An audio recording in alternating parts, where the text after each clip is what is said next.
The rotunda of the Galactic Council shimmered with refracted light, 10,000 banners swaying beneath the crystalline dome, each bearing the mark of a civilization older than human memory.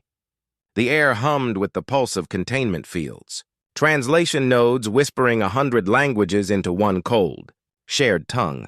We were gathered for diplomacy. Yet the atmosphere reeked of something far more volatile, fear disguised as ceremony. And then they entered. The humans. 5 of them. Moving in quiet unison, their steps measured as if gravity itself obeyed their rhythm. They wore no armor, no field projectors, no visible weapons. Just dark, tailored uniforms edged in silver, cloth, not composite, and the emblem of Earth, a fractured sphere encircled by light. Their guards were unlike any other in the chamber. Every other species displayed strength through armament, blades of ionized plasma, neural disruptors strapped to chitin and scale, armored veils humming with kinetic wards. But the Terrans walked empty-handed, their palms bare, exposed. A murmur rippled through the amphitheater. "They came unarmed again?" hissed a Corps envoy beside me, its carapace plates clattering in disbelief. "They think their reputation will protect them." The whisper spread like an infection. I watched them ascend the central dais, their faces unreadable, their breathing calm. The lead guard, a tall female with silver-threaded hair, glanced once around the chamber. Her gaze brushed over the Dominion delegation, the same Dominion that once sieged Earth's colonies on Titan. The same empire that lost a fleet of 200 vessels in a single night. When her eyes passed over them, I saw the Dominion's ambassador flinch. There were no weapons in her hands, and yet the room felt armed. I have lived through wars that turned suns into ash, through rebellions that burned whole sectors to vacuum, but never have I seen such control. The humans radiated tension and stillness at once, a paradox made flesh. Each movement carried precision, like dancers trained not for grace but survival. The council speaker, a crystalline being of the Valori, finally addressed them. Its voice was soft, melodic, almost mocking. "Representatives of Earth," it said, "we welcome you again. And note, as always, your lack of protection. Do you consider yourselves beyond threat?" The lead human smiled. Not a display of defiance, something colder, quieter. "Protection," she said, her accent sharp against the harmonics of the chamber, "is not always worn." A tremor of unease rippled through the gathered delegations. Even the Dominion envoy lowered his crest. I remember the subtle shift in the room's energy, how translators paused, how guards recalibrated their field generators, because everyone remembered. The Dominion remembered Titan, where the skies burned blue and a human defense network tore a war fleet apart without warning. The Yaru remembered Vrax, the world that fell silent after a single Terran transmission. No weapon, just a signal that erased their war AI from existence.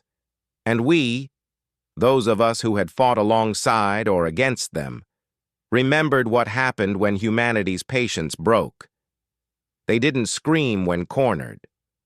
They didn't beg when outnumbered. They adapted. Across the chamber, an insectoid envoy shifted uneasily, its wings twitching. "They bring no arms," it muttered. "What deterrence do they believe in?" No one answered, because the deterrence was standing right there, in the calm, breathing silence of 5 unarmed humans surrounded by thousands of armed species who dared not move too quickly. I studied them, their unflinching posture, the faint scars hidden beneath their collars, the way their eyes flicked to every sound, every motion, mapping threat trajectories instinctively. They were not warriors here. They were containment units. When the human delegate began to speak of peace accords and border realignments, I should have listened to the words. But I could not stop watching the guards, those quiet sentinels who seemed to carry within them the memory of extinction. Peace had a cost, and these beings had paid it in full. The speaker concluded with ceremonial finality, but the tension never broke. Even as the humans turned to leave, not one alien in the chamber dared breathe too loudly.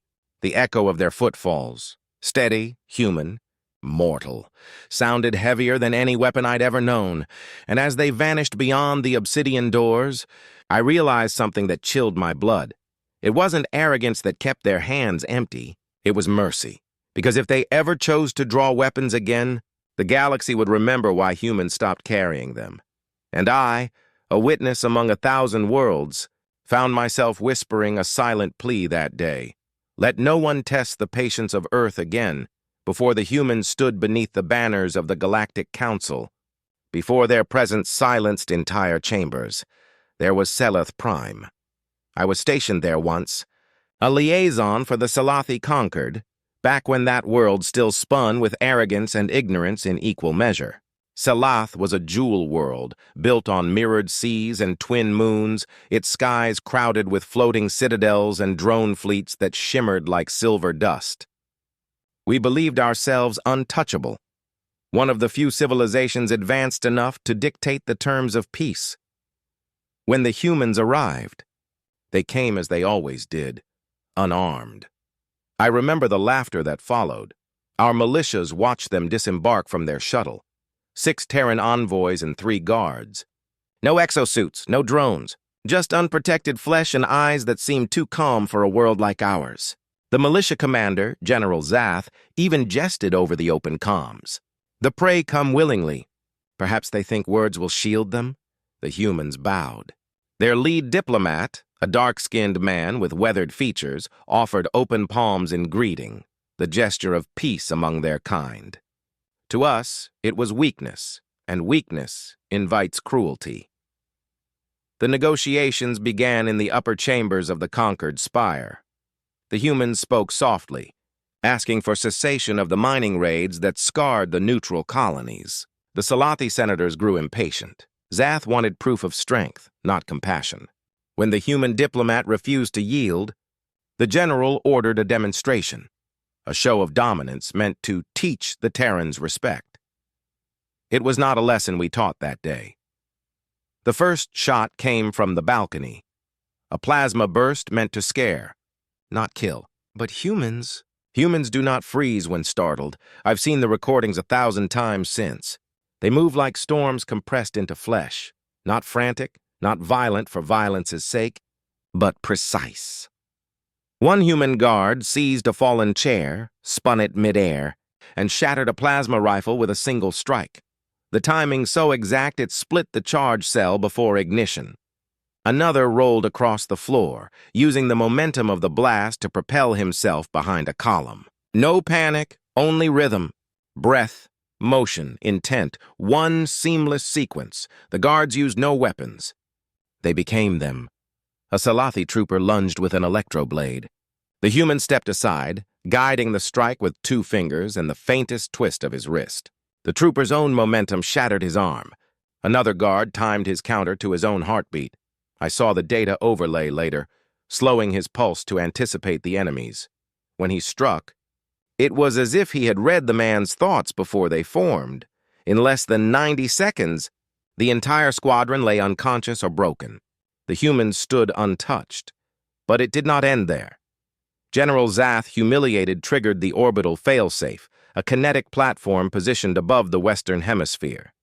His voice boomed through the chamber. "Let's see if your flesh can stop a moon." He fired. A single tungsten rod, city-length, fell from orbit, enough energy to crack Seleth Prime's crust. Every defense grid scrambled to intercept. None succeeded. The humans didn't move. They simply looked to the sky. And then, it stopped. I can still hear the static in the recordings, a low-frequency pulse that preceded the event. The falling projectile shattered mid-descent, dispersing into molten fragments that scattered harmlessly across the upper atmosphere. No one fired. No defense field activated. Yet telemetry showed a spike in electromagnetic interference emanating from the Terran shuttle, an ancient technology forbidden since the Collapse Wars, gravitic resonance. They had redirected the strike using a dormant satellite array from the planet's orbit, systems they were not supposed to even control. Moments later, Salath's smaller moon cracked along its equator. The shockwave illuminated the night side, a glowing scar of molten stone stretching across the horizon. Silence followed. No one spoke. No one could. The humans stood in the council chamber, their expressions unreadable. The lead guard bent to help a wounded Salathi soldier to his feet. His voice was soft, barely audible over the static. "We came unarmed," he said, "because we hoped we wouldn't have to remind you why we stopped carrying weapons." That line was later stricken from the official transcript, but every surviving Salathi remembers it. We remember the moon that broke, the armies that disbanded within the week, and the evacuation of an entire hemisphere buried in fear. The humans left as quietly as they came, their shuttle vanishing into the starlight. No vengeance, no demands, just silence. And yet that silence carried weight. A year later, Salath Prime signed the Treaty of Elysium, the same accords that eventually birthed the Galactic Council itself. Some call it diplomacy, others call it surrender. I call it survival, because even now, when I look up at our shattered moon, the one we call the Broken Eye, I remember what I saw that day. Not rage, not cruelty, just restraint sharpened into precision. The humans had not fired a single shot, and still the moon cracked in fear. The centuries between Seleth and now were kind to no one. Empires rose, fell, and rebuilt themselves on the ruins of their former glories. The Dominion fractured into warclans. The Yaru vanished into the nebular dark. Even the Valori, ancient beyond reckoning, began to whisper of extinction. Through it all, the humans endured. Not as conquerors, not as saviors, but as something more dangerous. By the time I met them again, the Terran delegation no longer needed introduction. Their presence alone quieted rooms. They carried no banners now, no planetary symbols, only the insignia of the Terran Peace Corps, a simple circle drawn around a single point of light. No swords, no rifles, no drones, just empty hands and eyes that had seen too much. The galaxy had come to believe this gesture, the human refusal to bear arms, was arrogance. A way to flaunt their strength while pretending to be humble. I believed that too once, until I saw them work. The incident occurred on the border between the Kar Dominion remnants and the fractured Republic of Ulun. Two dying empires. Locked in a final war no one could win. I was there as an observer, sent by the Council to verify the ceasefire agreement. The humans were there to enforce it. Their commander was a woman named Arya Vale, old by human standards, her hair streaked silver, her eyes pale blue like frost. She stood in the dust of an abandoned mining colony between two armies, her boots sinking into the ash of 1,000 dead machines. Around her, 6 Terran guards formed a loose perimeter. No armor, no visible weapons. On one side of the valley, Kar war beasts rumbled like thunder. On the other, Ulan walkers glimmered in the dying sun. Between them, a handful of humans and the promise of peace. I remember thinking, this is madness. The air trembled with the charge of particle cannons. Soldiers from both sides shouted in defiance, unwilling to stand down. Even I could feel it. The pull toward chaos, that ancient gravitational hunger that drags all living things toward destruction. And yet, the humans stood still. Commander Vale raised one hand. Her voice was quiet. "Lay down your arms." The Kar general snarled, his translator spitting through static. "You dare order me, human? You come here with nothing. No fleet, no fire, no threat. What do you expect to stop us with?" Her answer was soft. "Memory." The word seemed to ripple through the dust. I did not understand until later, until I saw the data they carried, the scars encoded in their minds. Every human peacekeeper undergoes something called empathic recall. They inherit the sensory memories of humanity's past wars, not just data, but emotion, pain, suffering, the sound of children screaming in firestorms, the silence after orbital glassing, the weight of victory turned hollow. They do not train to fight. They train to end. As the Kar army advanced, Vale took one step forward. The others mirrored her. Each movement was deliberate, synchronized, a slow rhythm of breath and presence. The ground sensors registered nothing unusual. No energy surge, no psionic activity. Yet every creature on that field began to hesitate. Even the beasts. The air changed, heavy, oppressive, filled with something unseen yet undeniable. Later, analysis teams called it neural entrainment. I call it grief, because that's what it felt like. Grief made tangible. The humans projected not dominance, but memory. The weight of loss so vast it suffocated aggression itself. One car trooper fell to his knees, shaking uncontrollably. Ulan's soldiers began to lower their weapons without command. And then, silence. When Vale spoke again, her voice carried through the valley like a prayer. "We have seen the end of worlds. We will not watch another." It was not threat. It was conviction. The war ended that day, not through power, but presence. No shots fired, no treaties signed under duress. Just surrender to inevitability. Afterward, I found Commander Vale alone beside the remnants of a burned-out transport. She was staring at the horizon, where the broken moons of Ulan cast twin reflections across the ash. I asked her why they refused weapons still. After all these centuries, she didn't turn when she answered. "Because we've already used them all." Her words lingered, but she wasn't finished. "If we draw steel again," she said quietly, "the galaxy won't survive it." I believed her, because I had seen what restraint looked like. The trembling of her fingers when she spoke of loss, the faint scar at her temple where neural conduits had burned from overuse. Every Terran peacekeeper bears such marks. They speak softly because they've heard the screams. They walk unarmed because they once forged too many blades. They are not peacekeepers. They are survivors pretending peace is still possible. As I left that desolate valley, I turned back once more. The Kar and Ulun soldiers were dismantling their weapons under human supervision. The humans didn't command them. They simply watched. And that was enough. There is a gravity to them, not the pull of planets, but of conscience. They remind us all what happens when fire forgets its purpose. Now, whenever I see a Terran flag flutter in council halls, I remember that day, the stillness, the ash, the unbearable calm. We once called them fragile. We were wrong. Fragile things break. Humans bend, and in bending, they teach the galaxy how to stop destroying itself. Peace, it turns out, is never more fragile than when humans are the ones keeping it.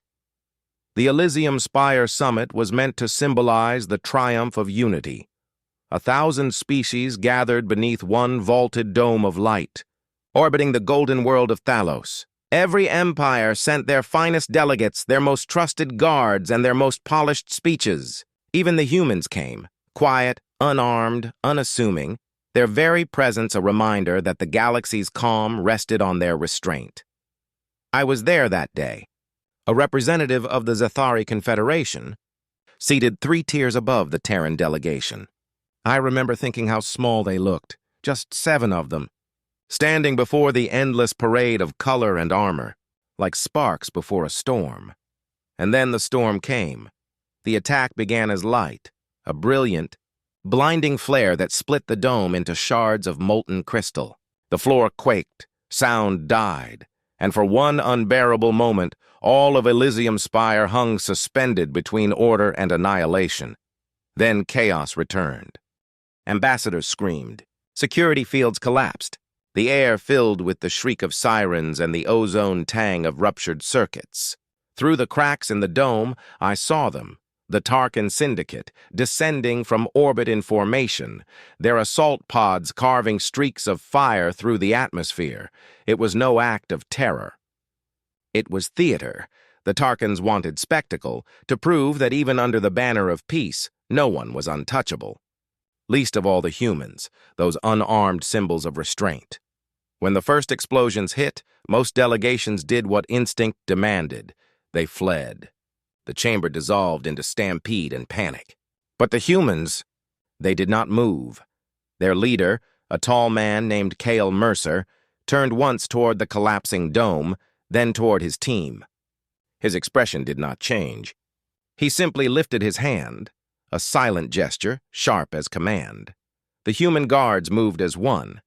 They formed a circle around their delegates, facing outward, their posture relaxed but ready. Not a single weapon drawn, not a shield activated. Just breath, steady, synchronized, measured like a heartbeat that the universe itself seemed to follow, and then the Tarkans broke through. Dozens of them, armored titans bristling with shock lances and plasma cutters, their crimson visors glowing with predatory certainty. They stormed the dais, expecting slaughter. They found stillness instead.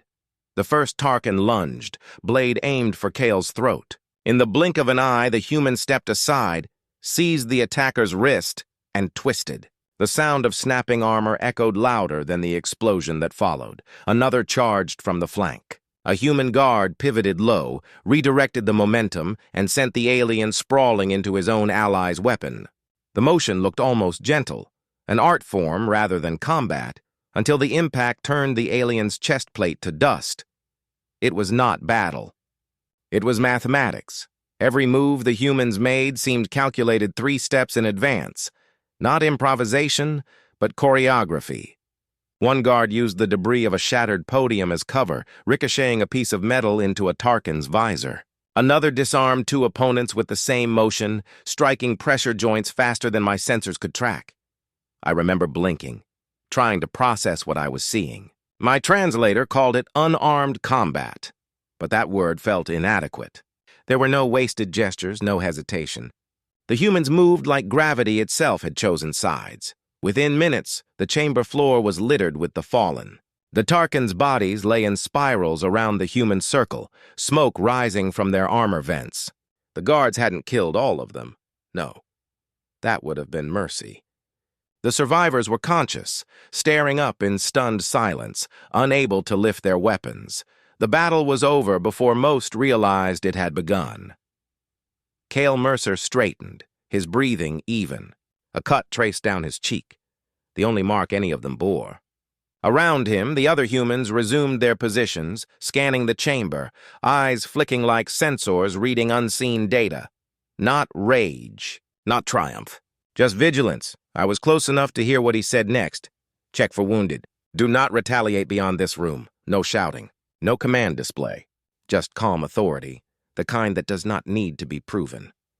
The silence that followed was unbearable. Dozens of alien envoys watched in disbelief as the unarmed species, mocked for its fragility, stood untouched amid the wreckage of what should have been their massacre. I found my voice first. "What are you?" I whispered, the words slipping through before fear could stop them. Mercer turned to me, not with pride, but with something colder. "Tired," he said. Then he looked to the Tarkans. One was still alive, crawling toward a fallen weapon. A young human guard reached him first, placing a hand on the alien's forearm. Not roughly, but with an almost sorrowful restraint. "Don't," she murmured. The Tarkan froze. For a moment their eyes met, and in that fragile silence, I saw understanding pass between predator and prey, mirrored in reverse. The alien dropped the weapon. When the Council's emergency drones finally arrived, the humans were already helping the wounded of other species. They treated Tarkans and diplomats alike, not vengeance, not victory, balance. The official report called it a localized defensive response. But that was a lie. It was a warning. Later, the surveillance feeds were sealed under Council security protocols. I managed to see one before it was erased. Frame-by-frame analysis of the human guard's movements. The data patterns revealed something impossible. Their motions were synchronized to a rhythm, not tactical code, but biological entrainment. Their heartbeats had aligned within seconds of the first explosion, creating a coherent pulse field that altered local gravity fluctuations. They had not fought against physics. They had fought with it. When the summit reconvened months later, the Tarkans offered reparations and silence. No one mocked the humans again. Even now, when I close my eyes, I see them, 7 figures standing unarmed amid the smoke and ruin. Their calm heavier than any weapon ever forged. And I understand, finally, what the galaxy has always misunderstood about Earth. Their strength isn't in their weapons. It's in what happens when they no longer need them. I thought I understood fear. I have lived through planetary sieges, seen fleets dissolve in the vacuum, heard the screams of worlds consumed by their own suns. None of that compared to the silence I felt after Elysium Spire. It haunted me. The image of those 7 humans standing unarmed amidst wreckage, as if violence itself bent away from them. I told myself it was instinct, training, luck. I was wrong. Months later, I was granted access to the Terran Diplomatic Corps archives under a clause of interspecies transparency. Humanity, after the attack, had become the Council's obsession, a paradox too dangerous to ignore. The files I found there were never meant to be seen by outsiders, and what I learned changed everything I believed about peace. They call them custodians, not soldiers. Not diplomats. Custodians, the keepers of equilibrium. Each one chosen from bloodlines that stretch back to Earth's final wars, to the centuries when humanity nearly ended itself. I read the names of those conflicts: the Ember Decade, the Pacific Siege, the Last Day of Nations. Words that meant little to me until I saw the footage. Continents burned into glass, cities drowned by engineered storms, oceans rising to swallow the remains of empire. It was said that those who survived were not heroes, but witnesses. From their descendants came the custodians, an order born not to fight, but to remember what fighting cost. Their training begins before birth. Neural pathways are mapped in embryo, linked to adaptive resonance implants, nanostructures woven into the brainstem that regulate adrenaline, fear, and empathy. They are not suppressed, but calibrated. Every emotional spike becomes data, every instinct a measurable signal. When a custodian breathes, their mind does not react and it calculates. That's why, during the Elysium Spire attack, they never panicked. Their neuropatterns synchronized within seconds, locking into a state humans call resonant cohesion. It's not telepathy, but something worse: complete mutual entrainment. 7 separate minds functioning as one system. I found the recordings from their biomonitors that day, data that had been quietly sealed by the Council's Medical Review Board. The readings showed impossible stability: no cortisol spikes, no irregular heartbeats, no emotional deviation even under live fire. Their collective vitals formed a perfect harmonic waveform. They weren't calm. They were contained. The further I read, the more the picture darkened. Earth's wars didn't end because humanity grew wiser. They ended because those capable of starting the next one were systematically removed. Not by violence, by selection. The early custodians were peacekeepers who learned that controlling a weapon wasn't enough. You had to control the will to use it. They rewrote human nature 1 generation at a time, 1,000 tiny decisions, each buried in the name of stability.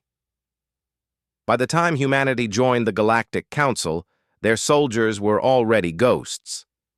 Their armies dissolved, their war fleets dismantled, every weapon turned into orbiting art or industrial utility. The galaxy celebrated this as enlightenment. But in the files, buried beneath layers of encryption, was a phrase that chilled me. Decommissioning of physical arsenals marks Phase 4, psychological containment. The custodians weren't bodyguards. They were the final evolution of warfare, warriors who carried the battlefield inside their own minds. One file, labeled Project Daedalus, detailed the process in horrifying precision. It described how custodians were trained to map aggression into geometry. During combat, every motion is reduced to vectors, pressure points, and angles of force. They perceive battle not as chaos, but as solvable pattern.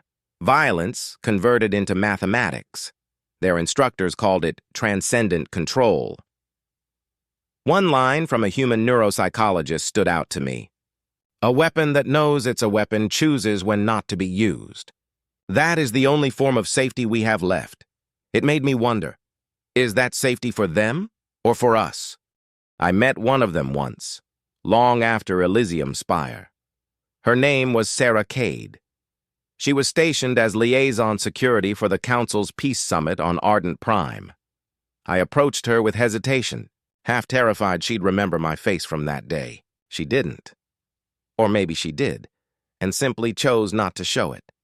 "Your people fear us," she said quietly, watching the stars beyond the viewport. "You think what happened on Elysium was anger?" "It wasn't." "Then what was it?" I asked. She looked at me, not unkindly, but with a gaze that felt centuries deep. "Correction," she said. "When systems fail, we restore equilibrium. Nothing more." Her tone was calm, emotionless, yet I could feel something under it, a sorrow that no calibration could erase. "What happens," I dared to ask, "if you lose control?" Sarah's eyes flicked to the reflection of Earth in the viewport's edge. "We don't," she said. "Because if we did, there would be nothing left to control," and she meant it. I left that meeting shaken, more afraid of their peace than their wars. I returned to the archives one last time, searching for the earliest custodian doctrines. The oldest entry was dated Afterburn Year 3, during Earth's recovery from nuclear winter. It contained a simple creed, handwritten, scanned, and preserved in their archives. It read, "We are the sheath, not the sword. Our hands stay open because closed hands destroy too easily. Should we ever clench them again, may the stars forgive what follows." That was their foundation, not morality. Not compassion, containment, the Council never understood. They saw humanity's disarmament as humility, a moral victory of civilization over brutality. But the truth was far colder. The humans had realized that no external enemy could ever destroy them, only themselves. So they built a civilization around self-control. They turned peace into armor. They made calm a weapon sharper than any blade. When provoked, they don't react, because reaction is what nearly ended them once. Instead, they translate threat into pattern, emotion into physics. The moment they move, it's already too late for their enemies to understand why. Their calm isn't the absence of rage. It's the containment of something too vast to release again. The files concluded with a warning, one that was later redacted from all Council-accessible records. But I read it. I will never forget it. Humanity is stable only under restraint. If their synchronization protocols ever fail, containment will collapse. The event threshold is planetary. Planetary. I closed the archive and sat in silence, listening to my own pulse, uneven, chaotic, imperfect. It struck me then how unnatural their perfection truly was. They weren't peaceful because they chose peace. They were peaceful because they could not be allowed to be anything else, and yet, watching Sarah Cade walk the halls of the Council, greeting delegates, smiling faintly, carrying no weapon, I realized how much discipline that must take. To live every moment knowing that one unguarded heartbeat could unravel the very fabric of order. I used to think the galaxy was protecting humanity from itself. Now, I understand that it's the other way around. We were never meant to see the footage. The Council called them incident reviews, quiet, classified investigations into containment irregularities following Elysium Spire. But among the archivists of the inner library, whispers traveled faster than light, that something inside those sealed recordings defied explanation, something even the Terrans themselves refused to discuss. I was among the few granted restricted access, under the pretense of linguistic analysis. What I found there was not language, it was revelation. The first file opened with static, the aftermath of Elysium, the Council dome half collapsed, flames still whispering in the vacuum-sealed air. The humans stood motionless, surrounded by chaos, as if carved from the moment itself. Then came the voice of a monitoring technician. "No anomalies detected. Neural coherence remains absolute." That was their concern. Not survival, not victory, coherence. The Council scientists, desperate for understanding, began collating every recorded instance of human engagement across centuries of interstellar diplomacy. There weren't many, but every single one followed the same sequence. 3 phases always in perfect order: provocation, restraint, annihilation. At first, it appeared mechanical, until they discovered that every action within those phases came from choice. The second recording was from the Seleth Prime incident, long before humanity joined the Council. I had seen fragments before, the shattered moon, the rumors of impossible precision. But this was unedited. The footage began with mockery. Local militias surrounding Terran envoys, taunting their soft flesh, their empty hands. Then the gunfire began, brief, chaotic, senseless.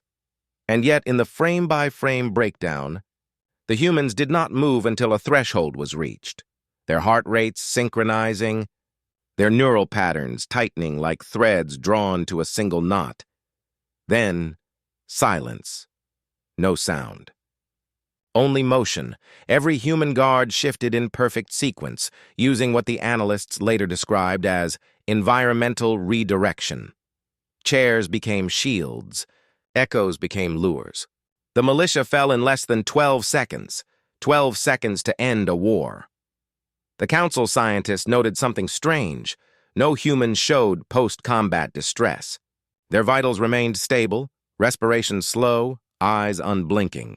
They weren't calm. They were elsewhere. A neurological signature appeared in every case, identical across individuals, cultures, and generations. It resembled no known mental state among any other species. They called it resolve. Resolve is not emotion. It is not instinct. It is the moment humanity stops being biological and becomes inevitable.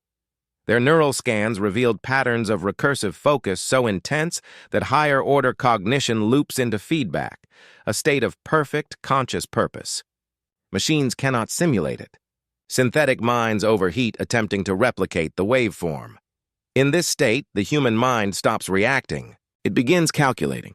Every variable, every threat, every breath of the enemy becomes part of a single, flawless solution, survival, with precision beyond morality. Resolve does not rage. It does not fear. It only acts. The recordings continued. A dozen incidents, each a scar across the galaxy.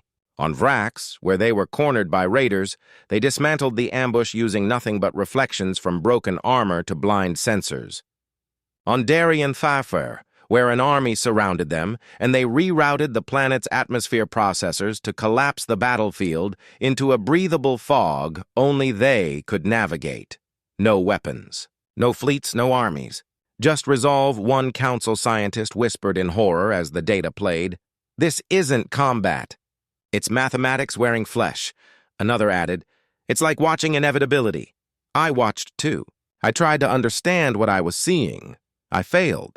Every instinct in me, every evolutionary law, screamed that sentience shouldn't behave like this. No species should be capable of such deliberate weaponized stillness, and yet the humans did it without effort, without pride, without hate.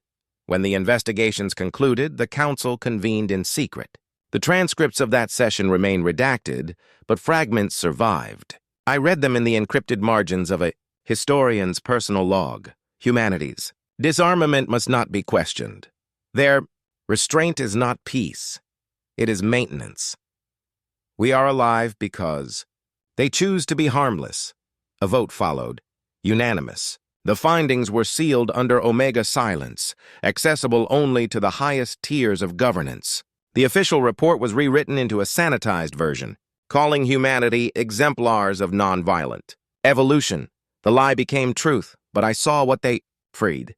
In the final recording, time-stamped mere hours after the Elysium attack, a Terran commander stands before the Council's internal tribunal. His name was Admiral Reese Calder, though his title had long since been ceremonial. He was calm. His uniform still bore dust from the explosion. A counselor demanded to know why his guards had acted with disproportionate force. Calder's gaze never wavered. "We don't escalate," he said quietly. "We finish." "And what if you hadn't been provoked?" another asked. The Admiral tilted his head slightly as if hearing something far away. "Then you'd still be asking the right questions," he replied. That was the end of the transcript. No follow-up, no statement, just silence, and a note appended by a reviewing officer. Subject displays full resolve on set. Recommend immediate containment review. They feared even his calm. After that day, every council policy regarding human engagement changed. They began limiting human deployments, assigning observers, embedding empathy protocols into interspecies summits, not for the humans' sake, but for everyone else's. Peace treaties became less about negotiation and more about precaution. The galaxy learned to mistake humanity's restraint for trustworthiness. But we, those who had seen the sealed footage, understood the truth. Peace was not the natural state of this universe. It was a decision humanity remade every day, with every breath, with every heartbeat kept deliberately calm, and if that choice ever faltered. I still dream of those recordings, the way the humans stood in the aftermath, unarmed, untouched, surrounded by ruin that somehow felt deliberate, as though the universe itself had bent around them, refusing to harm them again. It is not faith that keeps the galaxy quiet. It is fear wearing the mask of gratitude. I have seen armies kneel. I have seen monarchs weep. But never, not once, had I seen the galaxy hold its breath. It happened during the Grand Convergence on Eos, the first council summit since the Elysium Spire tragedy. Every sovereign species attended, not out of faith, but out of fear. The humans were returning. The chamber was colossal, a cathedral of light suspended above the planet's storm-racked surface. Banners of 1,000 empires hung from the vaulted canopy, swaying in artificial gravity. Security fields shimmered like glass. You could hear the air hum with tension. They entered without fanfare, 7 of them again, dressed in the same black and silver, faces calm, hands bare. No armor, no weapons. Only that unbearable silence that seemed to follow wherever they went. The guards took their places around the Terran ambassador, as if nothing had happened months before. Their movements were precise, synchronized, yet without threat. Even the sound of their footsteps felt measured, deliberate, as if sound itself had been trained to obey. The Zelth warlord rose from his obsidian throne, his scales reflecting the amber light of the chamber. His voice rumbled like a collapsing sun. "So," he hissed, "the prey returns to the den of hunters." Whispers rippled through the hall, laughter from those who had not seen Elysium with their own eyes. Those who still believed the human's reputation exaggerated myth. The lead human guard, a woman with eyes the color of burnt steel, turned toward him. Her face was expressionless, not cold, not mocking, just present. When she spoke, her tone was soft enough to hush an empire. "Predators hunt because they must," she said. "We learned to stop because we could." The warlord froze. The laughter died. Even the council's translation matrix seemed to falter, as if uncertain how to render the weight of her words. I remember the sound of my own pulse in my ears, a faint, uneven beat against the silence. The humans did not gloat. They did not challenge. They simply stood there. 7 unarmed beings who had once rewritten the laws of violence through restraint. And in that stillness, something changed. The Zelth warlord bowed, just slightly, a movement so subtle it could have been mistaken for fatigue. But every species present understood. It was submission, quiet and instinctive. The first true gesture of respect the Zelth had given to any outsider in 1,000 years. Not because of fear. Because of recognition. He had seen what we all saw, the evolution we could never reach, the Council's grand arbiter. An ancient Velian whose species predated the stars leaned forward, voice trembling. "Humanity has chosen peace of its own will," she said. "Tell us, do you intend to keep it?" The human ambassador, a man older than most nations, inclined his head. "Peace," he replied, "is not an intention. It is a discipline. We maintain it as others maintain breath. Then why come unarmed again?" Another delegate pressed. "After what happened?" The ambassador's eyes softened, and for a moment the faintest trace of sorrow crossed his expression. "Because if we ever need weapons again," he said, "it will mean we've failed." There was no applause, no speeches. The silence that followed was a verdict in itself. Around me I saw the galaxy's greatest powers, conquerors, monarchs, warlords, lower their eyes, each realizing the same truth. Humanity had not disarmed because they were weak. They had disarmed because they had won. They had reached the end of war and chosen not to return. They had mastered the predator's nature and walked beyond it, not out of mercy, but understanding. Every empire in that chamber had built its identity on conflict. Yet these unarmed Terrans stood as proof that strength need not roar, that true dominance could exist in quiet self-control. And in that moment, I felt something dangerous. Hope. As the summit adjourned, the humans turned to leave. Their steps echoed softly through the marble corridors. No guards escorted them. None dared to follow. The Zelth warlord, the same who had mocked them hours earlier, watched their retreating forms. I caught his whisper through the translator field. Predators stop only when there is nothing left to fear. The human woman paused at the threshold, glancing back. Her gaze met his, calm and steady. "Then you finally understand," she said. "I have attended countless summits since. I have seen alliances rise and shatter, treaties forged and broken. But that day, the day silence became humanity's language, remains burned into the fabric of history. Because the Council finally understood what the recordings, the reports, the statistics could never explain. Humanity had not been tamed. They had evolved, and in their evolution, they carried the most terrifying truth of all, that peace is not the opposite of war. It is its final perfected form. The Council chambers are quieter now, not because we have found harmony, but because they attend.